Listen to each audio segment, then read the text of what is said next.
مکاشفۃ القلوب میں امام محمد بن غزالی رحمۃ اللہ علیہ نے ایک حکایت نقل کی ہے۔ لکھتے ہیں ایک شخص نے نماز شروع کی، جب وہ ایاک نعبد پر پہنچا تو دل میں خیال آیا کہ میں حقیقت میں اللہ کی عبادت کر رہا ہوں۔ اسے غیب سے آواز آئی کہ تم جھوٹے ہو، تم تو مخلوق کی عبادت کر رہے ہو۔ اس نے توبہ کی اور نماز توڑ ڈالی، پھر سے نماز شروع کی۔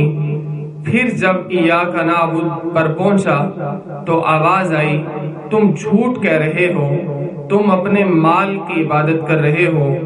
اس نے سارا مال اللہ کی راہ میں دے دیا، پھر نماز شروع کی۔ پھر جب ایاک نعبد پر پہنچا تو آواز آئی کہ تم جھوٹ کہہ رہے ہو، تم تو اپنے کپڑوں کی عبادت کر رہے ہو۔ اس نے نہایت ضرورت کی چیزوں کے علاوہ سب کچھ اللہ کی راہ میں دے دیا، پھر نماز شروع کی۔ جب وہ ایاک نعبد پر پہنچا تو آواز آئی اب تم نے سچ کہا کہ تم اپنے رب کی عبادت کر رہے ہو۔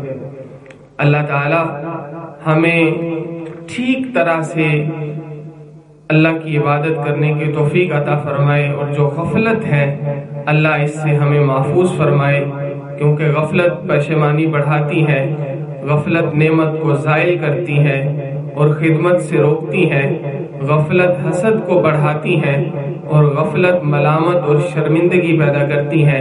اللہ تعالی ہم سب کو اپنا نیک بندہ بننے کی توفیق عطا فرمائے۔